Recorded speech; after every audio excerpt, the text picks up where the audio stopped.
इसका video VC के माध्यम से सभी पार्षदगण, पूर्व पार्षदगण, अध्यक्षगण, पूर्व अध्यक्षगणों को आमंत्रित किया गया है। सर, मैं आपसे अनुरोध करूंगा कि इस संकट की घड़ी के संबंध में हम सबको मार्गदर्शन करने का कष्ट करें। मेरे साथ आज वर्चुअली जुड़े हुए नगरीय निकायों के सभी आदरणीय पूर्व महापौरगण, नगर पालिका अध्यक्षगण, नगर पंचायत अध्यक्षगण, पार्षद साथीगण, मेंबर एमआईसी के मेंबर्स और नगरीय निकायों के सभी आदरणीय प्रतिनिधिगण, मेरे साथ आज भारतीय जनता पार्टी के प्रदेश के अध्यक्ष जुड़े हुए हैं आदरणीय वीडी शर्मा जी, सांसद और इस लड़ाई में दिनों रात सहयोग कर रहे हैं, अन्य सभी मेरे साथीगण। आज आपको विशेष रूप से मैंने कुछ बातें कहने के लिए आमंत्रित किया है। पूरी दुनिया, हमारा देश और अपना मध्य प्रदेश आज कोरोना संक्रमण की महामारी से जूझ रहा है। संकट महाविकट है। मानवीय इतिहास में ऐसा संकट पहले कभी देखा नहीं गया। चारों तरफ आज अगर मैं ये कहूं तो अतिशयोक्ति नहीं होगी कि परिस्थितियां अत्यंत विकट है। मेरे सांसद साथीगण जुड़े हुए हैं, विधायक साथीगण जुड़े हुए हैं और आप सब जनप्रतिनिधि भी दिनों रात समस्या का सामना कर रहे हैं। मैं दिनों रात आपके साथ काम में लगा हूं। ऑक्सीजन, रेमडेसिविर इंजेक्शन कैसे उपलब्धता हो जाए। कई बार जरूरत पड़ती तो रात को 2-2 बजे, 4-4 बजे भी ऑक्सीजन समय पर पहुंचे, इसके प्रयास हम लोग करते हैं। मित्रों, संकट विकट है, लेकिन मैदान में हम डटे हैं। यह महामारी नहीं, युद्ध है और इस युद्ध में अगर विजय प्राप्त करना है तो धैर्य, संयम। मैं जानता हूं कई मित्र जब मुझे फोन पर बात करते हैं तो कई बार भावुक हो जाते हैं। मैं भी संवेदनशील इंसान हूं, दिल में तकलीफ सबके हैं, लेकिन आखिर रास्ता भी हमें ही निकालना है और रास्ता निकलेगा। आज सुकून भरी खबर है कि हमारे जो सक्रिय प्रकरण बढ़ रहे थे बड़ी तेजी से लगातार, अब आप देख रहे हैं 5 दिन से, 6 दिन से वो 12-13 हजार के बीच में लगभग स्थिर हो गए हैं। कल 13,000 कुछ आए थे, आज 12,300 के आसपास आए हैं। एक राहत भरी बात यह भी है कि अब डिस्चार्ज होने वालों की संख्या बढ़ रही है। इंदौर जैसे शहर में तो अगर 1700 पॉजिटिव आए तो 2100 डिस्चार्ज भी हुए, और अकेले इंदौर में नहीं, कई शहरों में ये स्थिति के जितने आए उससे ज्यादा डिस्चार्ज भी हुए। लेकिन इसका अर्थ यह कदापि नहीं कि हम चैन से बैठ जाएं। लड़ाई बड़ी है, लड़ाई लंबी चलेगी और इसलिए दिनों रात हमें लड़ना है अभी, और इस महामारी को रोकना है, कोरोना को हराना है। तो एक मूल मंत्र है, जड़ों पर प्रहार करना पड़ेगा। जड़ पकड़े बिना काम नहीं चलेगा। एक तरफ अस्पताल, ऑक्सीजन, बिस्तर, दवाई, उसकी व्यवस्था करेंगे, तो दूसरी तरफ ये संक्रमण ना फैल पाए, अब रोक दें, ये बहुत जरूरी हो गया है। संख्या बढ़ी तो आखिर कितनी व्यवस्था बनाएंगे, व्यवस्था छोटी पड़ जाएगी। और जड़ पे प्रहार करना है, इसको हराना है, तो संक्रमण की चैन तोड़ना है, ये मूल मंत्र है। मुझे प्रसन्नता, आप सबने बहुत सहयोग किया, मैं आभारी हूं आपका। जनता कर्फ्यू लगाया, कोरोना कर्फ्यू। ये कोरोना कर्फ्यू जनता का, जनता के लिए, जनता के द्वारा है, क्योंकि हमें जनता के जीवन की रक्षा करनी है। कई शहर के मोहल्लों ने यह तय किया है कि संक्रमण की चैन तोड़ने के लिए हम 30 अप्रैल तक घरों से बाहर नहीं निकलेंगे, अपने मोहल्ले से बाहर नहीं जाएंगे। मैं आपसे निवेदन कर रहा हूं अपने शहर के लिए, हर मोहल्ले में जनता निकल के आए और ये कहे कि मैं घर में रहूंगा, मेरे मोहल्ले से कोई बाहर नहीं जाएगा, आवश्यक जरूरी चीजों के लिए कोई 2 लोग तय हो जाए। जितने ज्यादा घूमेंगे हम, उतना ज्यादा फैलेगा। और इसलिए घर में रहेंगे, ये ऐसा, मैंने युद्ध कहा तो ये ऐसा दुश्मन है कोरोना के, जिससे जीतना है तो बाहर निकल के लड़ाई नहीं करनी, घर में रहकर ही जीत सकते हैं।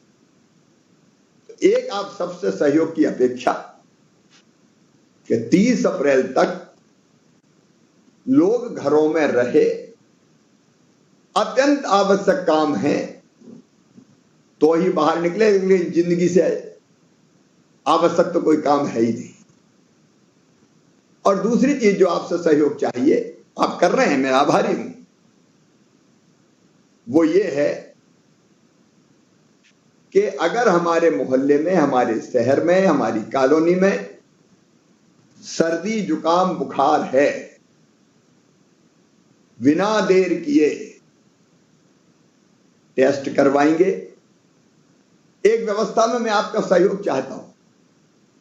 हमने तय किया कि टेस्ट की रिपोर्ट, सैंपल जब देते हैं तो देर कई बार लग जाती है। मैंने कहा कि 24 घंटे में आना चाहिए, लेकिन कई बार सैंपल इतने हैं कि हमको बाहर भी भेजना पड़ते हैं, तो थोड़ी देर लग जाती है। तो मेरा यह कहना है कि सैंपल देने के साथ ही, या सर्दी जुकाम बुखार है, उसको दवाई का किट देना है।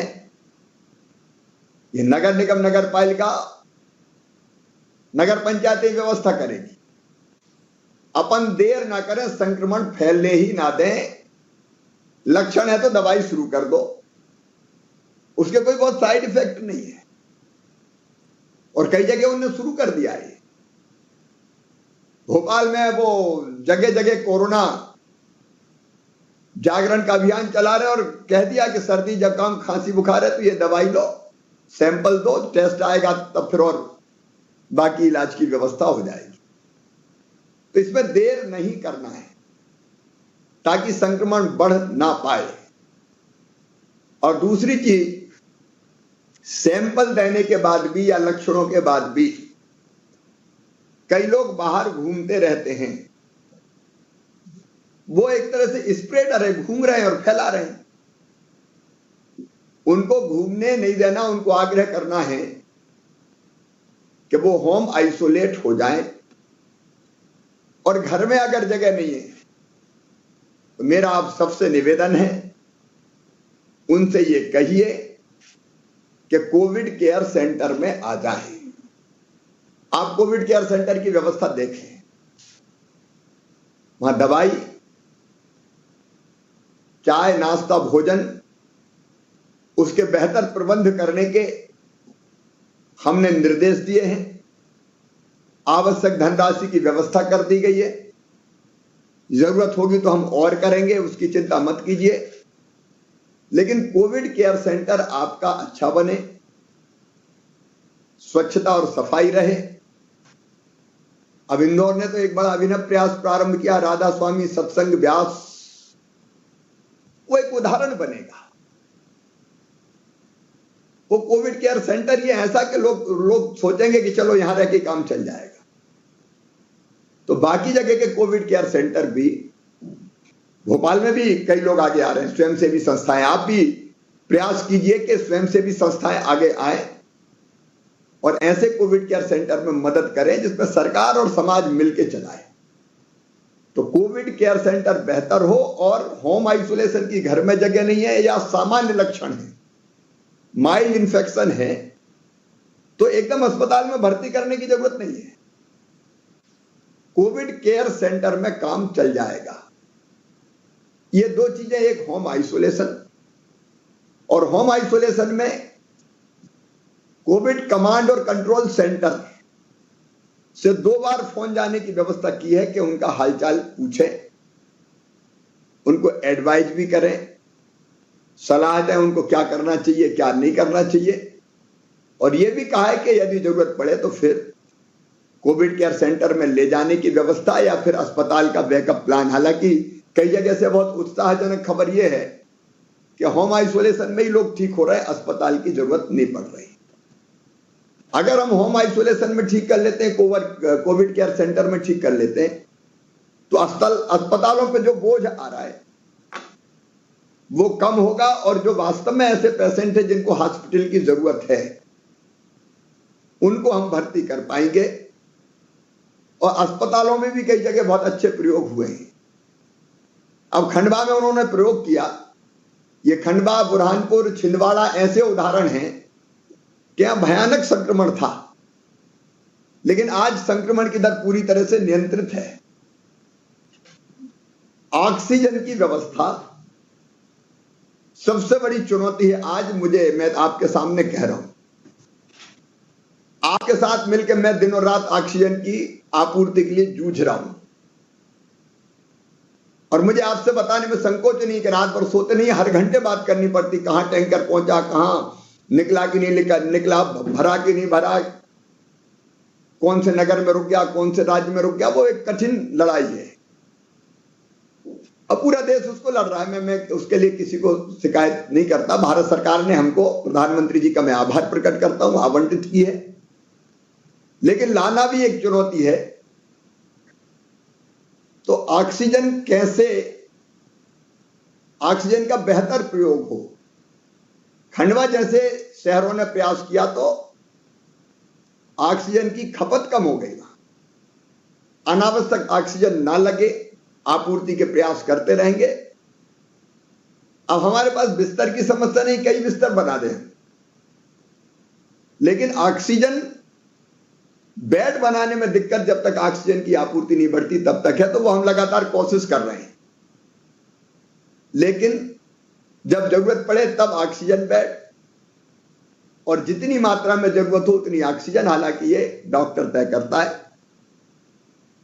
बाकी दवाइयों में दिक्कत नहीं है, लेकिन रेमडेसिविर इंजेक्शन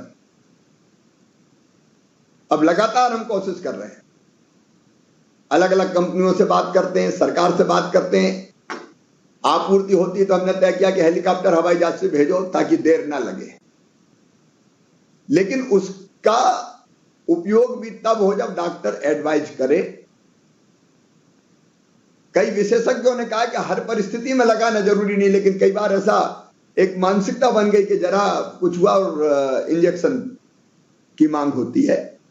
आपूर्ति में कसर नहीं छोड़ेंगे, ना ऑक्सीजन की और ना इंजेक्शन की, लेकिन जितना जरूरी हो, जिसको जरूरी हो उसको जरूर लगे, वो कोशिश हम लगातार करते रहेंगे। मेरी 3-4 प्रार्थनाएं, एक, संक्रमण की चेन तोड़ने में आप मददगार हो। दूसरे, होम आइसोलेशन में आप भी कभी कभी फोन करें, दवाई और बाकी प्रबंध ठीक हो रहे हैं कि नहीं। कोविड केयर सेंटर का बेहतर इस्तेमाल करें। 30 अप्रैल तक अनावश्यक मूवमेंट बिल्कुल ना हो। ये कोरोना कर्फ्यू जनता कर्फ्यू है, सबसे मिलके ही इसको लगाने का फैसला हमने किया है। अब देखिए, एक तरफ हमारे यहां 85,000 संक्रमित हैं, 8 करोड़ मध्य प्रदेश की आबादी है। तो इन 25,000 संक्रमित भाई बहनों को इलाज की जरूरत है। आपके सहयोग से हम कोई कसर नहीं छोड़ेंगे। लेकिन 7,99,15,000 भाई और बहन अभी स्वस्थ हैं, संक्रमित नहीं है। तो हमारी दूसरी जवाबदारी बनती है कि जो संक्रमित नहीं है उनको हम बचाएं, उनको संक्रमित ना होने दें। और ये घर पे रहने का आग्रह किया है, उसका लाभ कई जगह दिखाई दे रहा है। आज ही मैंने समीक्षा की, थोड़े दिन में ही उसका लाभ दिखाई देने लगा। अगर ये संख्या नहीं बढ़ी तो अस्पताल में, जैसे मैंने इंदौर का उदाहरण बताया कि 1700 नए पॉजिटिव आए, 2100 डिस्चार्ज हुए, तो धीरे धीरे बिस्तरों की भी एक चैन बन जाएगी। आएंगे, कुछ जाएंगे, तो हम बेहतर इलाज कर पाएंगे। लेकिन जो स्वस्थ है वो स्वस्थ रहे, इसके लिए घर पर रहे, एक बात। अभी दूसरी, कल अभियान शुरू कर रहे हैं योग से निरोग, जिसके माध्यम से होम आइसोलेशन में रहने वाले 10 मरीजों पे एक योग प्रशिक्षक रहेगा, जो कॉल करके उसको योगासन, ध्यान, व्यायाम, प्राणायाम ये करवाएगा और उनका मनोबल बढ़ाने का काम करेगा। उनको संतुलित डाइट मिले और रोग प्रतिरोधक क्षमता बढ़ाने के अन्य क्या उपाय हो सकते हैं उसकी भी उसको सलाह देगा। ये एक तरीका है। देखो, योग का, प्राणायाम का अद्भुत लाभ है। मैं तो स्वयं कोरोना से पीड़ित हुआ और बाद में मैं ये कहूं कि कोरोना छू के ही निकल गया, ज्यादा गंभीर हो ही नहीं पाया, क्योंकि मैं प्राणायाम करता हूं और उस समय भी मैं करता रहा जब मैं संक्रमित था। तो इसको भी आपको कैसे ये पॉपुलर हो, इसमें आप सबका सहयोग चाहिए। और हम धीरे धीरे योग के माध्यम से ही फिर काढ़ा बांटने का अभियान प्रारंभ होने वाला है। पहली बार भी हमने काढ़ा वितरित किया था। काढ़ा बनाने के ऑर्डर हो गए, पैकेट 1-2 दिन में आना शुरू हो जाएंगे।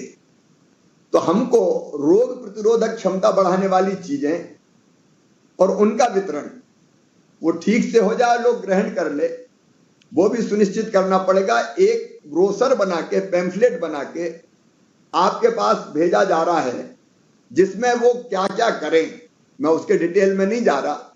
उनको क्या खाना चाहिए, काढ़ा पीने के साथ साथ क्या भाप भी रोज लेना चाहिए, अलग अलग चीजें हैं वो। तो वो भी एक भेजा जाएगा ताकि जनता को, जो संक्रमित नहीं है, उनको एजुकेट करके रोग प्रतिरोधक क्षमता बढ़ा के हम उनको स्वस्थ रख सकें। उनको स्वस्थ रखना मैं समझता हूं एक बड़ा काम होगा। एक बात और आप चेक कीजिएगा, होम आइसोलेशन और कोविड केयर सेंटर में रहने वाले सभी जो हमारे संक्रमित भाई बहन, उनको मेडिकल किट दिए जाते हैं। वो दिए गए हैं कि नहीं दिए गए, वो पहुंचाने में आप अगर सहयोग कर सकते हैं, पैम्फलेट बांटने में आपका सहयोग हो सकता है, तो उसमें भी आपका सहयोग चाहिए। फिर चूंकि नगरीय प्रतिनिधि हैं आप सब, हमारे आदरणीय सांसदगण, विधायकगण भी सामने बैठे हुए हैं। स्वच्छता शहर की एक बहुत प्रमुख विषय है। अब इंदौर ने तो स्वच्छता में रिकॉर्ड बनाए हैं, लेकिन स्वच्छता के कारण भी पिछली बार खूब सैनिटाइजेशन का काम हुआ था। अब नगरीय निकायों के सारे जो जिम्मेदार हैं, उनकी यह ड्यूटी है कि ठीक से सैनिटाइजेशन का काम और स्वच्छता का काम भी होता रहे, ताकि संक्रमण को हम इस स्तर पर भी कम या समाप्त करने की कोशिश हम लोग कर सकें। मैं जानता हूं मेरे मित्रों, जब स्वेच्छा से भी बंद होता है या कोरोना कर्फ्यू जैसी चीज आती है, तो कई लोग रोजी और रोटी के लिए परेशान होते हैं। एक तरफ हमने तय किया कि फैक्ट्रीज वगैरह चलती रहेगी, कई गतिविधियां ऐसी हैं जिनसे लोगों को रोजी रोटी जिनकी चलेगी, लेकिन हमारे छोटे छोटे स्ट्रीट वेंडर हैं, छोटे छोटे बेचारे फुटपाथ पर काम करने वाले, जिनका हमने स्ट्रीट वेंडर्स का रजिस्ट्रेशन करके 10,000 रुपया दे के पिछले कोरोना से उनकी आजीविका की गाड़ी पटरी पे आए, इस बात का हम लोगों ने प्रयास किया था। हमने अब तय किया है कि एक तो 3 महीने का राशन सबको निःशुल्क दिया जाएगा, जिसमें इस तरह के छोटे छोटे कारोबारी भी शामिल हैं, हमारे गरीब भाई बहन शामिल है।